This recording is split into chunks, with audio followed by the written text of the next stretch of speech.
The Amazon rainforest, the lungs of the planet, covering 8 countries and containing some of the most unique and diverse wildlife on Earth.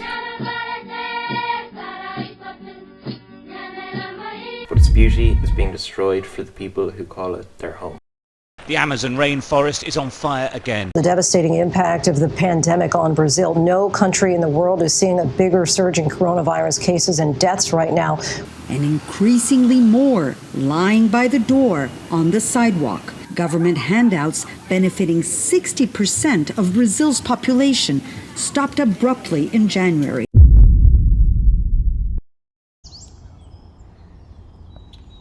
The Amazon has been home to people for roughly 13,000 years. In pre-European colonization, it's estimated there were about 12 million people living in the region. South America was first discovered by colonists in the late 15th century with settlers, and I use that term very loosely, mainly coming from Portugal and Spain, and then later the British, the French and the Dutch. A lot of the time when people defend colonization, they love saying things like they civilized indigenous people, when in fact they didn't really. They just spread disease, committed genocides, stole native resources, the whole lot, enslaved millions. The effects of colonization, along with the years of poor leaderships and dictatorships which followed, they often go hand in hand, can be seen throughout the world in former colonies, and South America is no different, and in fact it's a prime example. In this video we're going to be looking at the way natives in the Amazon have survived through colonization and the years of dictatorships, etc. that followed. We'll be mainly focusing on Brazil, but we'll touch on other countries as well. There's a lot more information on Brazil, so it makes my job a little bit easier. It's said that there are 10 million people living in what is now modern day Brazil, divided into roughly 2,000 tribes. However, after just the first century of contact with Europeans, almost 90% of them were wiped out. This is mainly through diseases in which they had no immunity to, and also genocides and enslavement. Throughout the following centuries, thousands were enslaved on rubber and sugar plantations across South America, along with slaves mainly coming from West Africa. As the Amazon was pushed further inland, various killings have taken place. These killings have not stopped and continue to occur in the region, and don't look like stop. Whilst those who rule the land have changed, not much has changed for the native Amazonians since colonization, who continue to suffer the same treatment as their ancestors to this day. Like most former colonial territories, Brazil has been plagued by corruption within its government. And while certain groups have been set up to protect natives, they have mostly failed due to insufficient funding, direction and government intervention. Brazil is a country rich in resources, but not a lot of money to accommodate for its rapidly growing population. And whilst industry has made some big steps in the last few years, it still heavily relies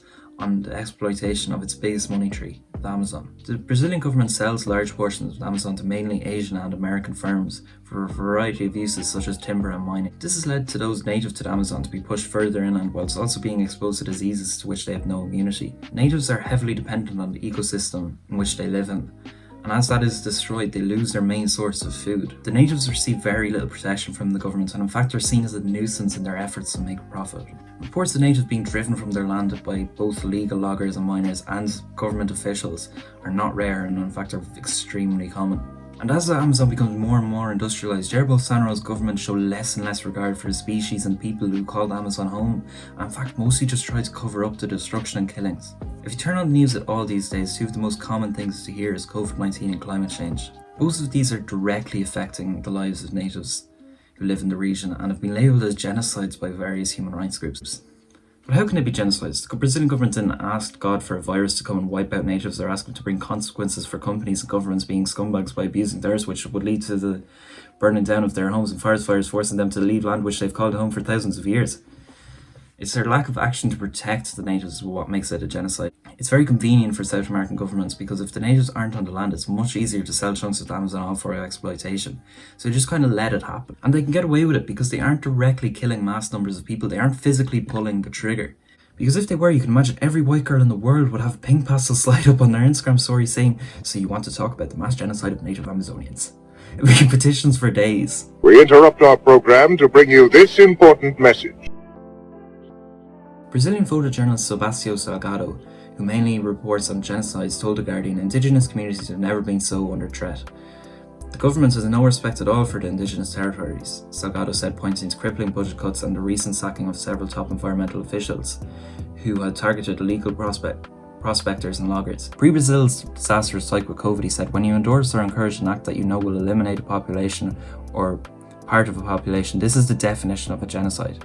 It will be genocide because we know what is going to happen. We are facilitating the the entry of coronavirus, and therefore permission is being given for the death of those Indigenous people. It would mean the extinction of Brazil's Indigenous peoples, Salgado added. While it's undeniable the livelihoods of Indigenous people throughout the region are hanging on by a thread, there is a light at the end of the tunnel, but governments and large corporations, both in Brazil and outside of it, need to take action. They must take a stand to protect the natives from the dangers they are facing. Their homes are being destroyed, and as the Amazon burns, their numbers dwindle and eventually there will be none left.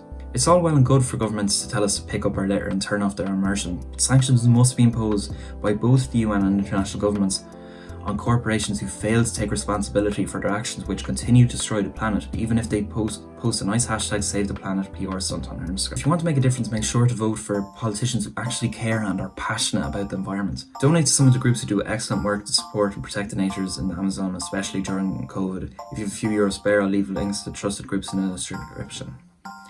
Enjoy your days. See, I don't know you at all, but I'm bout it. If you bout it, don't give a fuck if you're involved, 'cause I'm bout it. If you bout it.